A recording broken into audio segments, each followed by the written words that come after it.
Hello, in this video I'm gonna show you how to create a WhatsApp backup on the Samsung Galaxy M56.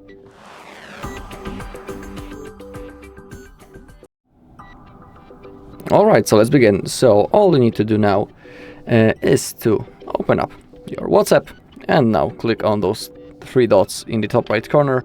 Now we can get into the settings.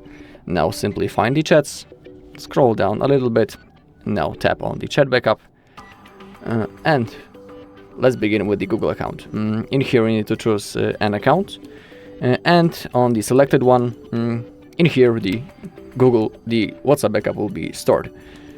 So if you choose, for example, that account, not mine, but if you have selected one of your accounts, simply don't forget password to it and don't forget on which Google account you're making the backup.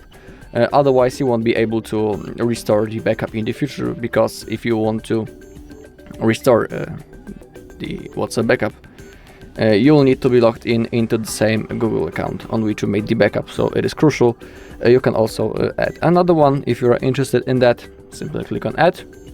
In here wait a little bit, and now in this bar simply type the email of your Google account or phone number, or also if you want you can create a new account in here.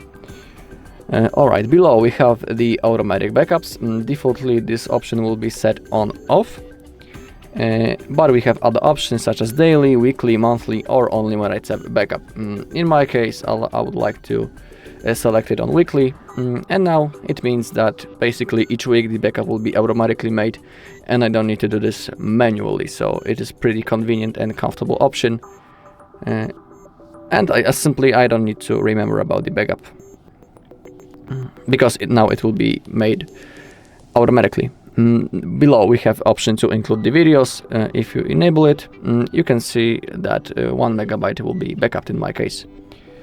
And on the bottom we have end-to-end encrypted backup. If you turn it on, in here you can create a unique password that you will need to type if you want to restore your backup in the future. So if you choose to create that password, please don't forget it, otherwise you won't be able to restore your chats in the future. So have that in mind, and once everything is selected right in here, simply click on that green button, backup. Now the process will start. It shouldn't take much time in my case, because I don't have a lot of messages. Now you can see that it took like 2 seconds. Above the backup button we can see on which hour the last backup was made, and also the size of it. In my case it's 1.2 megabytes. Alright, and that's all. Thank you all for watching this video. If you found this video helpful, please leave a like, comment and subscribe.